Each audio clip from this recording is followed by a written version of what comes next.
Manchester United are undergoing structural changes above Erik ten Hag, and rumours and paper talk claims that Manchester United will spend big in the summer, with Omar Barada, Jason Wilcox and Dan Ashworth calling the shots.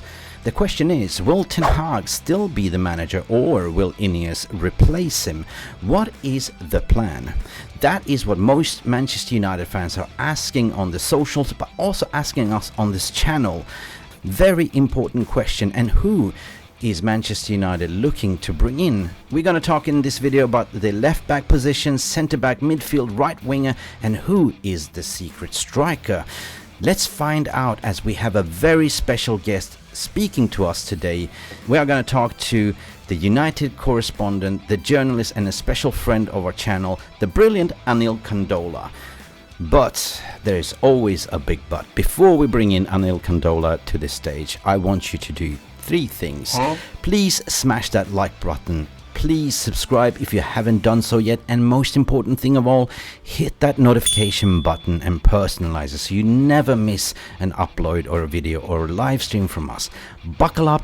Let's do this. Are you ready? Here we go. Nice.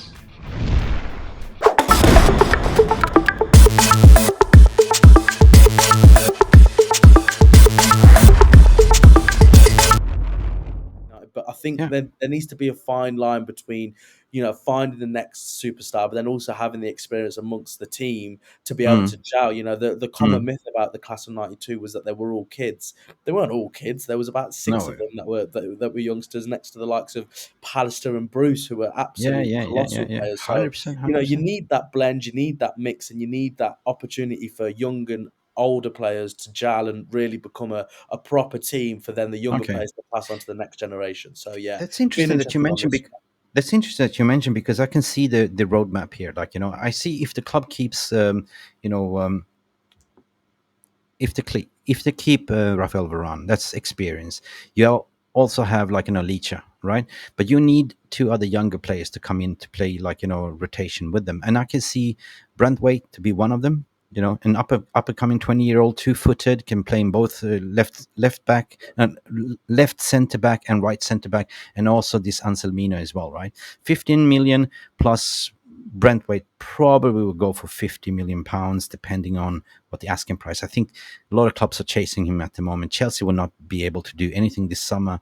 Arsenal, I don't think they will. Liverpool is on a rebuild. Potentially City will come in for it, but we don't know what's going to happen with City. So there might be opportunity for that as well. So let's just park that one. And what do you think in terms of hodometer? Do you think the club will go for the likes of Jarrod, Brantwaite and Anselmino?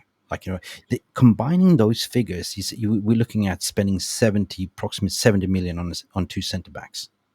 Yeah, from a financial perspective, it makes sense, especially if you consider the fact that centre halves will leave Manchester United as well for some money. So, they make sense. It does, and the mood music I've been listening to and I've been understanding is that the Brantwaite situation is very concrete in terms of the interest from Manchester United. This isn't just paper talk. There have been a lot of admirers at Manchester United, especially under the new Ineos structure, that admire Brantwaite, that see him as the future of defending in football, and they see him as someone who's going to be not just a future, England regular, but they see him as someone who could be an absolute prominent figure in the Premier League. 100%. You know how tall it is, and good in the air he is, and good on the ball. He's commanding. He looks assured. He's strong, and if you bring in players like that in, it's a brilliant sight to see. So, I think the Brantwaite one is going to be likely in terms of Manchester United trying to get him. I think it's very likely that they do go in for him. Whether or not they get him, of course, as you've just said there, Mick, will heavily depend on not only the price tag, but also other teams that are going to be potentially interested in him.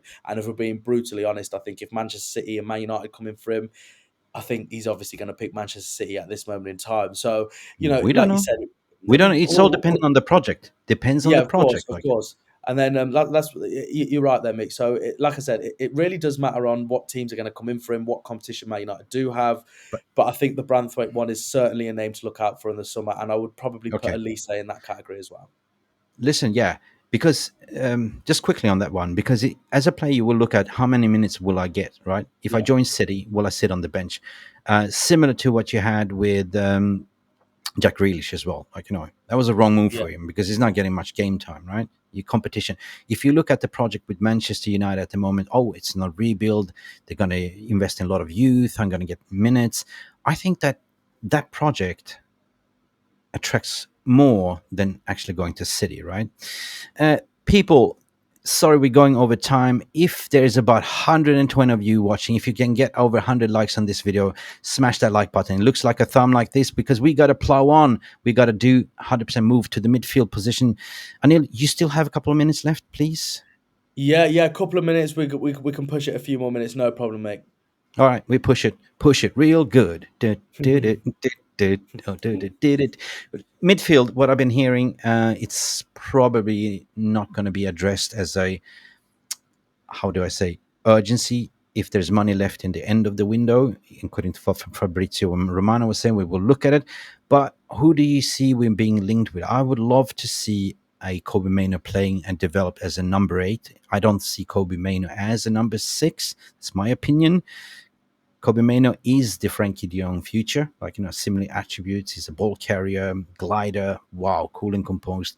The serenity in that storm, in that midfield. If I've been hearing this, but you can confirm that if you have the same notes. If, let's say, Everton gets relegated or for some reason ends up they're already in financial trouble, Omado Umnana is on that list. We also looking at Fofana and Mm. potentially Palinha from Fulham. Out of those 3, who would you pick? Oh, it's a difficult one, isn't it? I think the point that you make there is very good in terms of if you were to bring in an Onana, I think that would then allow the license of Amanu to really blossom in terms of what he actually wants to do, if that's going forward, whether that's staying back or whether he wants to do a bit of both, which I'm sure he's more than capable of doing. Then again, like you said, that allows him almost that license to really understand his own game and where he wants to almost picture himself in the future. So, yeah, look, like I said, there's going to be several names that are going to be linked with Man United. There's going to be a very interesting one to really see the type of profile that Man United go for.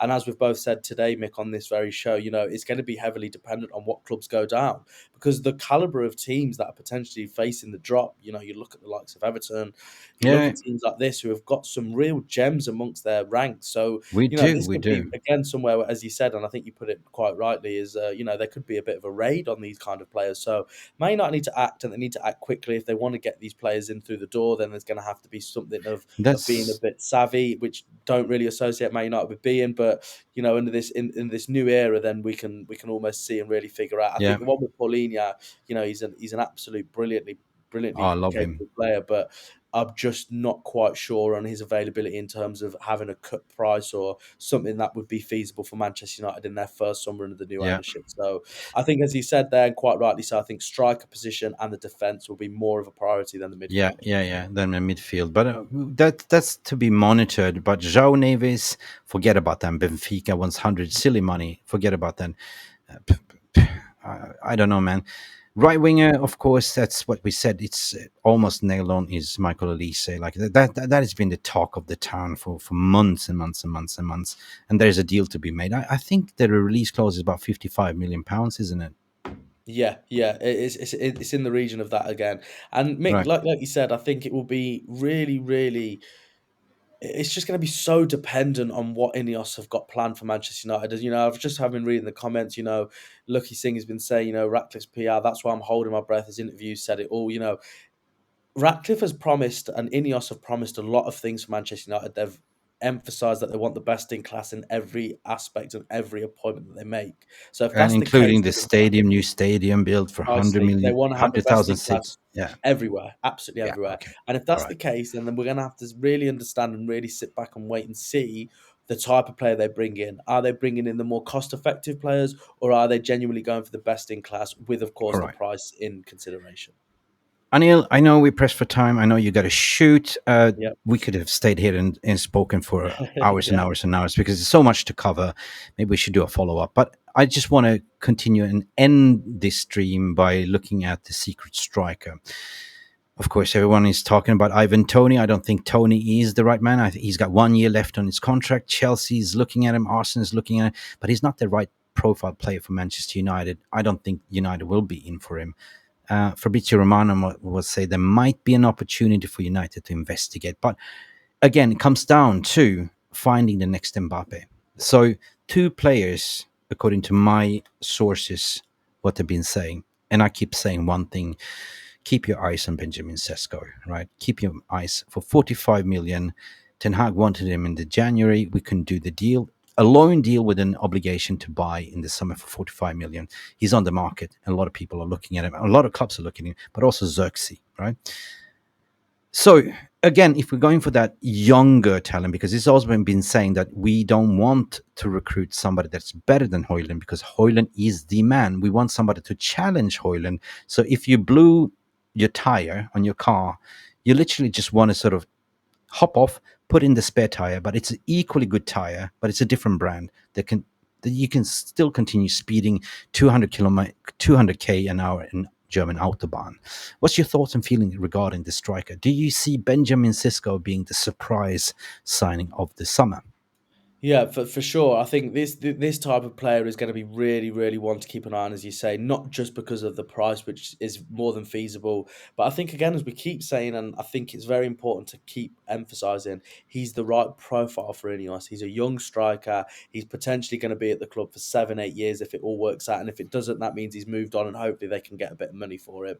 So, Right. yeah, this is going to be someone, like I say, that fits the profile, and when they fit the profile of Manchester United in terms of their new structure, it's certainly one to keep an eye on. And as you say, the money that they could potentially make of someone like 45 Greenwood, million. that could cover Sesko and then leave profit as well on top of that. So, this is again something that I think will be very possible and feasible if Man I United, of think course, in the market for I it. think that fits a lot of the player profile fits the bill, right? And Yeah, he's an up and coming. He's a little bit raw, but you've seen he's been delivering 7 goals right. Yeah. and 2 assists coming off the bench. However, we are building a team for the future. We're looking at player under 26 and younger, 45 million, right price, can be done. Activate the release clause. On a hot meter, if you look at the hot meter stage, what's the most? Do you think it's likely if you look at the hot meter? Yeah, I think it's going to be something there again, Mick. I think it's going to be very difficult for people like you and I to really cover Manchester United in the next couple of It's weeks going and to be months, busy. because there's going to be so many things going on, and we really need to start seeing what Ineos and Sir Jim Ratcliffe have got planned. Right. But hopefully, anyway, they'll give us a lot more to talk about Right. in the coming weeks and months. I have a question from the audience to say, can United still do business without director in football in place? I think it will be fairly unlikely that the amount of business will happen if that isn't addressed within the summer. But I think the one big thing will, of course, be someone like Omar Barada coming in, because ultimately he will be the individual that signs off things. He will be the individual that will confirm or deny any Yeah. potential ideas of the manager being changed or any players coming in. So if he's in there, then there will be some more movement, and it's inevitable. Right. Man United, irrespective of who's Yeah. going to be coming in or not, there will be making Brilliant. movement. Brilliant, because I believe so that the targets has already been identified. Even if they are on garden leave, they still speak, but they're not Yeah. actively involved. So they are pushing, Murta to do, to work, travel, establish relationship, go do the deals. But I Mhm. think that everything is set, and in the summer when everyone is on board, I think we will see a swift, because I've been hearing that United want to do the business quick in the summer, which is very unusual. The proof will be in the pudding. Anil, Sure. muchas gracias, senor, for coming in and speaking to us, senor. Thank you very much. I enjoyed it as always. And I just want to apologise as well to the audience. They had a lot of questions, but there was so much to go through, Mick. So I'll be sure to come on in the coming weeks again, and we can really dive into the comments, and Listen, we'll take from there. But thank you very much for having me. just I really just enjoyed before it. you leave, when can people find you? And I don't mean stalk you, literally Yeah, outside I'm your not going to give mailbox. my home address or my bank account away just yet, but I think, look, my name's at the bottom of the screen there, Anil Kandola. You type that into Twitter, you type that into Instagram, you'll find me, you'll find my work, not only with Talk Sport, but MUFCMPB. We're across a lot of things of Manchester United, as are you, Mick. So keep up the brilliant work. Thank you to everyone who's Thank watched you, sir. today, and of course, as I always say, much appreciated, and I really enjoyed it, Mick. Thanks once again. Enjoy and enjoy your recording with Thank you MUFCBP very as well, much. my friend. Thank you, Anil Kandola. Thank you for seeing. See you to the next video. Thank you so much for stopping by and watching MUFC Release TV. Don't forget to like and subscribe and follow us on the socials.